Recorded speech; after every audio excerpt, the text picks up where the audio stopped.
બોટાદ જિલ્લાના રાણપુર શહેરમાં હનુમાનજી મંદિરે રામરોટીને તંત્ર દ્વારા બંધ કરવાની નોટિસ આપતા હિન્દુ સમાજે આવેદનપત્ર આપ્યું।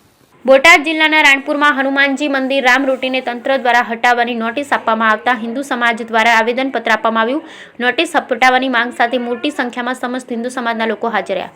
બોટાદ જિલ્લાના રાણપુર શહેરમાં ધારપીપળા રોડ પર આવેલ મુખ્ય કુમાર શાળા પાસે હનુમાનજી મંદિર અને રામરોટી વર્ષોથી ચાલી રહ્યું છે, જે હનુમાનજી મંદિરને પીડબ્લ્યુડી દ્વારા હટાવવાની નોટિસ આપવામાં આવતા આજરોજ સમસ્ત હિન્દુ સમાજ દ્વારા પીડબ્લ્યુડીની ઓફિસ ખાતે તેમજ રાણપુર મામલતદાર કચેરી ખાતે મામલતદારને આવેદનપત્ર આપવામાં આવ્યું હતું। સમસ્ત હિન્દુ સમાજ તેમજ વિશ્વ હિન્દુ પરિષદ તેમજ હિન્દુ સમાજના લોકો મોટા પ્રમાણમાં એકઠા થઈ આવેદનપત્ર આપવામાં આવ્યું હતું। તાત્કાલિક આ દબાણ હટાવવાની નોટિસ હટાવવાની માંગ સાથે સમસ્ત હિન્દુ સમાજ દ્વારા રાણપુર ખાતે તેમજ રાણપુર મામલતદાર કચેરી ખાતે આવેદનપત્ર આપવામાં આવ્યું હતું।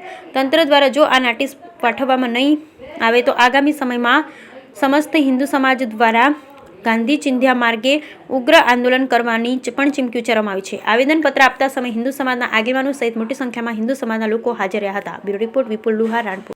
સમસ્ત રાણપુરની જાહેર જનતા અને હિન્દુ સમાજ આજ એકત્રિત થઈને એ માટે ભેગો થયો છે કારણ કે જ્યારે આ વિપત્તિ રાણપુર ઉપર પડે છે ત્યારે અન્ય સમાજોને ટાર્ગેટ નહીં પણ હિન્દુ સમાજ ઉપર વધારે ટાર્ગેટ થાય છે, ત્યારે બહુ મોટું દુઃખ છે। અને જ્યારે હનુમાનજીનું મંદિર છે એની ઉપર પીડબ્લ્યુ વાળાએ નોટિસ મૂકી છે તો અન્ય ઘણા બધા રાણપુરમાં દબાણ છે, જે છે કે ગૌચરની જમીન છે મોટામાં મોટી, બીજી છે કે ગાયું રોડે રખડે છે તો એનું નિરાકરણ કરવામાં આવે।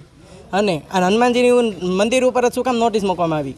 બીજા કોઈ જાહેર જનતા ઉપર કે બીજા મકાનો કે ઘણા બધા રસ્તાઓ દબાણ ઉપર છે તો એ બધું દબાણ દૂર થઈ પછી હનુમાનજીના મંદિર ઉપર ટાર્ગેટ કરે તો અમને કોઈ પ્રોબ્લેમ નથી, પણ મંદિર ઉપર જ કેમ ટાર્ગેટ કરવામાં આવ્યો આ મોટો એક પ્રોબ્લેમ છે।